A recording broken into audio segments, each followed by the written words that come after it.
네, 오늘 장 탑10은 위즈웨이브 이권희 대표 함께합니다. 어서 오세요. 네, 안녕하세요. 네, 대표님 반갑습니다. 네. 오랜만에 뵙네요.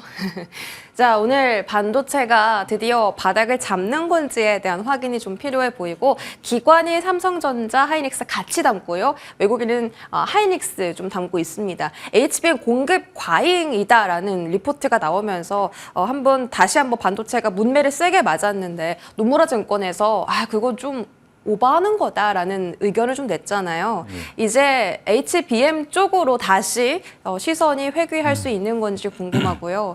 모건 스탠리는 계속 하향 조정, 반도체 하향 조정 리포트 나오고 디램도 계속 떨어질 거다, 수요 안 좋다. 반도체 겨울 보고서 이후로 반도체 쪽에 대해서 계속 안 좋은 이야기를 내는데 그런 이야기도 있습니다. 이 매도 리포트 내기 전에 대량으로 한번 반도체 팔았다라는 의혹을 금감원에서 또 제기하면서 모건 스탠리 조사해야 된다 이런 얘기도 나오는데 어떤 쪽이 좀 사실인 건지 반도체 방향성은 일단 지금 바닥을 잡았다고 보세요?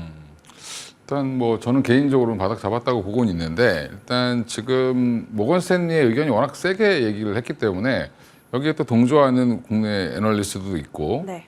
그다음에 또 반대하는 쪽도 있죠. 노무라 쪽은 여전히 반대했고요. 우리나라 미래에셋이라든지 한국투자증권 쪽에서는 또 반대로 이제 긍정적인 비율을 좀 냈는데 그래서 지금 찬반이 좀 많이 엇갈리는 상황입니다. 그래서 부정적인 의견만 있다가 지금 이제 다시 긍정적인 의견들이 나오기 시작하면서 시장이 좀 분위기가 좀 바뀌고 있는 것 같고요.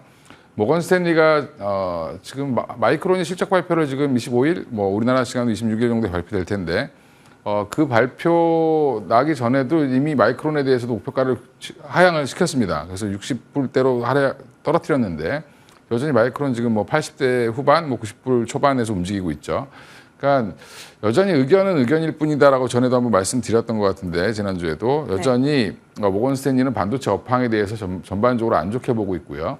그러니까 ASML도 비중확대해서 중립으로 하향을 의견을 냈는데 이쪽의 뷰는 이렇구나라고 생각하시면 될 것 같습니다. 근데 그 안에 보면 국내 이제 하이닉스라든지 삼성전자에 대해서 레거시 반도체가 안 좋아질 거다라는 의견은 전반적으로 다 동의를 하는 것 같습니다. 이거는. 근데 여전히 이제 그것도 경기 사이클이 예전의 경기 사이클을 대입했다라는 부분에서는 저는 약간 부정적으로 보고 있고요. 지금의 경기 사이클이 예전과 같은 경기 사이클 유지되는 게 아니라 코로나 때 많이 망가졌던 경기 순환주기라든지 경제 지표들이 지금 이제 정상화 과정으로 가고 있는 지금 금리 인하 자체도 어떻게 보면 그런 정상화의 일환으로 보시는 게 맞고요. 그렇게 되면 기존의 공식을 그대로 대입한다는 것 자체, 기존의 모델을 대입해서 주가를 예측한다는 것 자체가 어떻게 보면은 좀 잘못할 수 있다라는 부분, 이런 부분들도 아마 모건 스탠리에서도 그런 부분들을 이제 다른 쪽에서 인식을 하는 것 같고요. 모건 스탠리는 이제 기존의 공식을 그대로 대입했다라고 좀 보고 있습니다. 그래서 물론 이제 디램 시장이 더 올라오고 있는 것들 좀 확인은 좀 해봐야 되겠지만 여전히 이제 미래에셋증권 애널리스트가 쓴 걸 보면 또 HBM, 하이닉스가 HBM으로 올해만 5조 이상, 그다음에 내년에는 10조 이상 벌 걸로 지금 예상을 하고 있기 때문에 이게 너무 과도하게 SK 하이닉스까지 내린 건 아닌가라고 생각을 하고 있고요. 삼성전자는 약속을 못 지켰기 때문에 추가 하락이 더 나왔다라고 보시는 게 맞을 것 같습니다. 8월 말까지 HBM을 납품하는 거를 이제 공식적으로 2분기 실적 발표할 때 얘기를 했었는데 그게 사실은 안 지켜졌죠. 네. 공식적인 발표가 없었습니다. 그 뒤로. 그러고 나서 이제 주가가 밀린 거기 때문에 삼성전자는 이미 좀 그런 실망감이라든지 지연, HBM 납품 지연, 그다음에 디램이라든지 랜드의 수요 부진 이런 것들까지 주가는 어느 정도 다 반영을 했다라고 저 개인적으로 보고 있고요. 그러니까 하이닉스가 지금 16만 원대를 지켜주고 있지만 여전히 이제 하이닉스가 최근에 급락 이후에 다시 빠른 회복을 보인 이유도 여전히 HBM이 강하기 때문에 그렇습니다. 그래서 지금 보면 저는 하이닉스나 삼성전자나 이제 거의 바닥권은 다 잡았다라고 보고 있고요. 반면에 이제 여전히 이제 부정적인 의견들이 계속 나올 수 있습니다. 그렇기 때문에 여기에서 수직으로 올라간다 이렇게 생각하시면 안 될 것 같고요. 네. 이제 더 이상 하락 국면은 좀 벗어나지 않았나 이렇게 생각을 하고 있습니다. 왜냐하면 이제 찬반 양론이 이제 나오기 시작을 했고 사실은 답은 지나봐야 알기 때문에 그런데 여러 가지 이제 논리들이 서로 부딪히는 가운데 있지만 HBM 공급 과잉이라는 말은 좀 문제가 좀 있죠. 이게 단순히 뭐 이게 그 디램을 찍어내는 것처럼 HBM을 만드는 게 아니라 맞춤형으로 만들어주고 있는 거기 때문에 사실은 주문이 안 들어오면 HBM 만들 이유가 없습니다. 그래서 주문이 계속 들어오고 내년치 물량까지 지금 다 판매가 예정되어 있다라고 보면 사실은 공급 과잉이 아니라 여전히 공급이 부족한 거죠. 시장에서 부족한데 HBM이 부족하니까 삼성전자 보고 빨리 만들려고 하는 건데 삼성전자가 만들면 공급 과잉이 되지 않겠냐라는 거를 미리 예단을 했다라고 보고 있는데 그런 걸로 보면 사실은 조금 말이 안 된다고 보고 있는 게 TSMC가 블랙에를 만드는 것도 지금 지연되고 있죠. 계속 물론 이제 중간에 설계 변경도 있었지만 여러 가지 면에서 봤을 때 블랙에를 못 만들고 있는 것도 HBM 공급이 원활하지 않은 부분도 있고 또 하나 지금 TSMC의 그 캐파가 제한된 부분도 있기 때문에 이게 여전히 적체돼 있다라는 거죠. 이 적체돼 있는 것들이 해소되려면 여전히 지금 설비 투자를 더 해야 되고 공급도 더 늘려줘야 된다라는 부분으로 판단하시면 또 거꾸로 계산할 수도 있다라고 보고 있습니다. 개인적으로는. 네, 지금 뭐 전반적으로 많은 말씀을 해주셨는데 일단 기본적으로 바닥을 다졌다라고 보고 계신 거고 삼성전자랑 하이닉스 지금 주가가 갈리는 이유는 HBM에 대한 기대감이 다시 좀 살아날 수 있기 때문. 근데 지금 디램 피크아웃 놓고 갑론일박인데 HBM에 관해서는 노무라증권이 공급 과잉 아닙니다라고 표명을 해줬잖아요. 근데 디램에 대한 수요 부진에 대해서는 아직까지는 조금 말이 많은 것 같습니다. 그래서 이제 삼성전자가 조금 더 주가적으로 부진한 모습이 연출되는 것 같기도 하고요. 피크아웃 논하기엔 이르다고 이제 국내 증권사들이 반론을 많이 했는데 보면 좀 대부분 하이닉스에 좋은 의견들이라서요. 지금 바닥을 다지는 것이라면 하이닉스 쪽으로 조금 더 포커스를 둬야 하는 시기인가요? 그렇죠. 아직은 삼성전자보다는 하이닉스가 좀 더 매력적이다라고 보고 있고요. 지금 여전히 그래도 시장을 주도하고 있는 거 돈벌이를 해주는 거는 HBM이기 때문에 레거시 쪽은 여전히 레거시도 근데 사실은 하이닉스가 지금 ESSD 관련돼서 지금 굉장히 데이터 센터 향으로 랜드 플래시 관련된 ESSD가 많이 나가고 있기 때문에 물론 이제 삼성전자도 이제 ESSD 사업이 이제 SSD 사업이 커지고 있는 중입니다만 여전히 무게는 지금 삼성 하이닉스에 조금 더 실려 있다. 그래서 반등이 나오더라도 하이닉스가 좀 먼저 나올 가능성이 높다라고 보고 있습니다. 그럼 마이크론 이제 실적 발표 앞두고 있는데요. 이 부분 관련해서 삼성전자의 주가 영향 미칠 가능성도 있겠죠. 마이크론이 만약에 예상보다 실적이 많이 안 좋게 나온다라고 하면 그다음에 HBM 관련돼서 예전에 이제 1억 달러 2분기에 지난 실적 발표할 때는 1억 달러 정도 매출을 올렸는데 그거 관련돼서 지금 보면 그게 HBM이 부진하고 만약에 디램 실적까지 안 좋다라고 하면 사실은 삼성전자는 조금 더 밀릴 가능성이 있고요.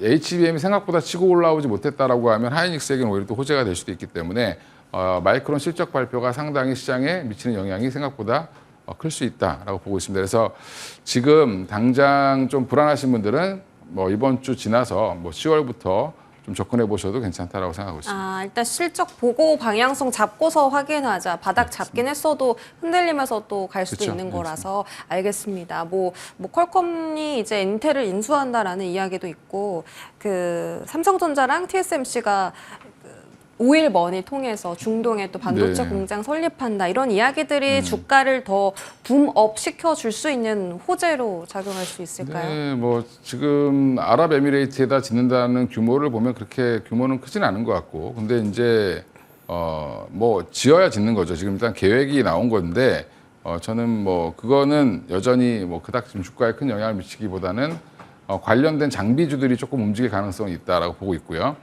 공장을 새로 짓는다는 건 결국엔 새로운 장비가 들어간다는 거죠. 그렇게 보면 오늘 이제 HPSP 같은 종목들이 이제 올라오는 이유가 거기에 있다라고 생각하시면 될 것 같고, 지금 파운드리 지금 보면 이제 또 하나가 지금 이쪽 관련돼서 TSMC랑 삼성전자 이쪽을 뭐 지금 어떻게 보냐라는 부분은 여전히 이쪽은 지금 아직은 실현된 게 아니기 때문에 뉴스에 여기가 반도체가 그렇게 뭐 테마주처럼 확 움직이기는 좀 어려울 것 같고요. 퀄컴의 인텔 인수 제안은 그냥 미국이 인텔을 어떻게 해서든 살리려고 하는 그 몸부림이라고 보시면 될 것 같고, 물론 이제 반독점 조사 불가피하다라고 하지만 형식적으로 하는 거다라고 저는 보고 있고요. 일부 사업부만 인수를 할지 아니면 전체를 인수할지는 좀 지켜봐야 될 것 같고, 인텔이 지금 여전히 경영난이라든지 여러 가지 문제점이 있던 부분들을 퀄컴이 좀 해결을 해달라라는 요청이 좀 있지 않았을까 이렇게 생각을 하고 있습니다. 그러면 딱히 뭐 반도체 호재는 아니에요? 뭐 이거는 좀 지켜봐야 되는 거고요. 뭐 인텔은 어차피 인텔 나름대로의 길을 가는 거고 지난번에도 말씀드렸지만 인텔이 뭐 좋아지고 안 좋아지고 인수를 당하고 뭐 이런 거와 상관이 삼성전자는 없다. 전혀 상관없다. 아. 각자의 길을 가야 되는 상황입니다. 지금. 알겠습니다. 오늘 또 반도체 소부장단 안에서 보면 한미반도체 쪽에도 기관 수급 들어오고 있고요. 말씀 주신 HPSP도 최근 들어 9월부터 바닥에서 반등 굉장히 많이 네, 하고 있는데 이러한 종목들의 상승 흐름이 뭐 앞으로 HBM 괜찮을 거다라서 오르는 건지 그냥 단순 낙폭과대 저가 매수라서 오르는 건지 상승의 성격은 어떻게 보세요? 지금은 이제 시장 뭐 기업이 바뀐 건 없었죠. 그동안 이제 뭐 한미반도체라든지 뭐 SK하이닉스가 대표적으로 뭐 실적이 엄청나게 부러지거나 뭐 물론 이제 그런 발표 3분기 실적을 확인해 봐야 되겠지만 그런 건 없었는데 주가가 뭐 고점 대비해서 조정을 엄청나게 많이 받았습니다. 네. 그 얘기는 투자 심리 악화라고 보시면 될 것 같고요.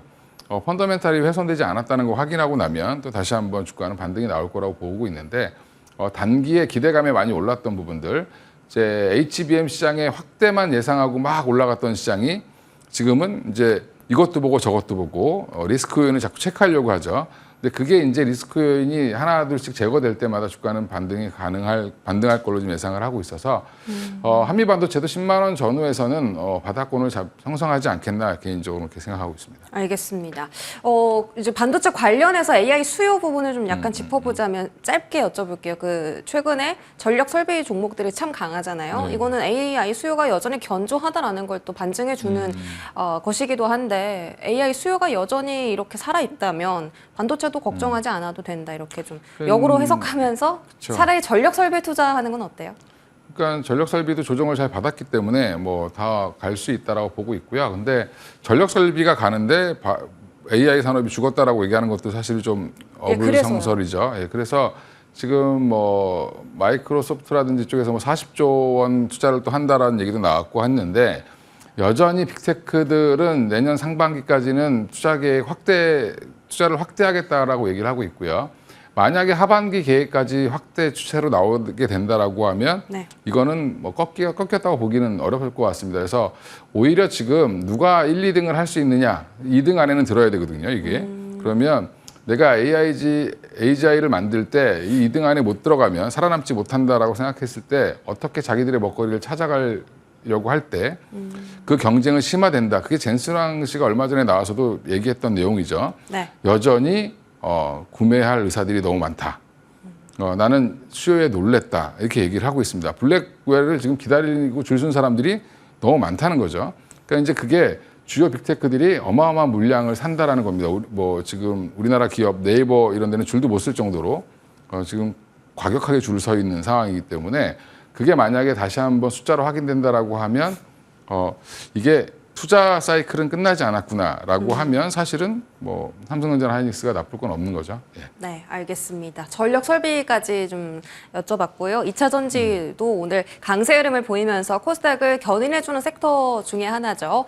삼성전기가 초소형 배터리, 전고체 배터리를 개발했다라고 하면서 장비주들이 좀 움직이기 시작하는데 일단 삼성전기 자체의 종목은 지금 주가가 상승했다가 좀 상승분을 많이 반납한 상태인데 2차 전지 장비단이 더 강합니다. 이게 지금 2차 전지에 대한 뭐 투자 심리 개선을 해줄 수 있을 만한 무게의 이슈인가요? 네, 일단 지금 삼성전기에서 개발한 초소형 전고체 배터리는 이게 웨어러블 기계에 주로 들어가는 거고 휴대폰에도 들어가기에는 좀 작습니다. 그러니까 여전히 그 전고체 배터리 이제 작은 거를 성공해서 지금 삼성전자로 추정되는데 거기에 지금 일단은 보낸 것 같습니다. 보내서 테스트를 해보겠죠. 근데 이제 가격면이라든지 이런 것들을 이제 체크해야 되고 상용화되려면 시간은 그것도 좀 걸릴 겁니다. 근데 지금 그것 때문에 오늘 전고체 배터리들이 올라오는데 자동차용 배터리, EV용 배터리까지 가려면 그건 삼성전기가 아니라 SDI가 하고 있죠. 네. 예, 그건 좀 시간이 걸릴 걸로 보이고요. 여전히 지금 거기도 지금 2차 물량을 납품했다라고 지금 이미 보도는 됐습니다. 유럽에. 그 한마디로 그 테스트용이고요. 3차 테스트까지 거치고 또 돼야 되니까 빨라야 진짜 내후년, 뭐 27년 초반. 아직 조금 먼 아직도 시간은 미래다. 좀 걸릴 거다라고 보시면 되고요. 오늘은 삼성전기가 불을 지펴서 삼성전기는 별로 못 오르고 맞아요. 나머지 종목들만 올랐는데 왜 그런 삼성전기 그 거예요? 기사 내용을 자세히 보시면 멀티레이어 세미컨덕터리라고 하죠. 이제 세라믹 컨덕터가 이제 MLCC의 약자인데 이 MLCC가 말 그대로 적층 세라믹 콘덴서라고 하는데 우리나라 말로 계속 그 콘덴서를 쌓은 겁니다. HBM처럼. 근데 그 쌓는 기술을 이용해서 전고체 배터리를 만든 거기 때문에 사실은 실제 전고체 배터리 자동차용이랑은 원리는 같지만 이게 휴대폰용 리튬이온 배터리랑 이 자동차용이랑 다른 것처럼 아직까지 기술 간극은 좀 있다라고 보시고 오늘은 약간 테마성으로 그것 때문에 움직였다. 이렇게 보고 단기성일 수 있고요. 있겠네요.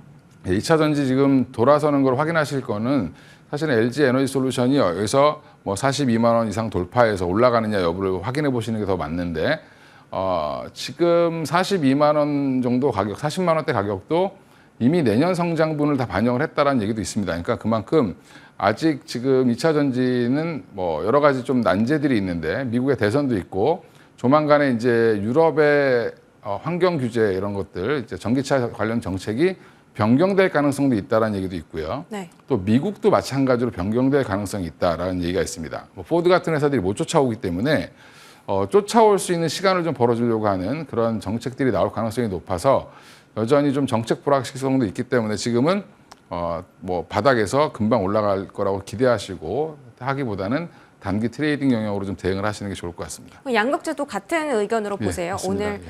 근데 오늘 뭐 포스코 홀딩스 같은 경우 외인 음, 기관의 수급이 또 동반으로 포착이 되다 보니까 이런 온기가 이제는 양극재 쪽으로 또 확산될 수 있을까 싶기도 뭐 어차피 하고. 그쪽은 자금이 많으니까 포트를 구성하는 차원에서 바닥권에 있는 거를 좀 사 모으는 거라고 보시면 될 것 같고요. 네. 이걸 근데 버퍼가 좀 여러 가지 현금이 있는 쪽에서는 그걸 사 모을 수 있지만 지금 개인 투자 같은 경우는 추세가 좀 돌아서고 나서 사셔도 늦지 않기 때문에 지금은 조금 시간이 걸릴 수 있다.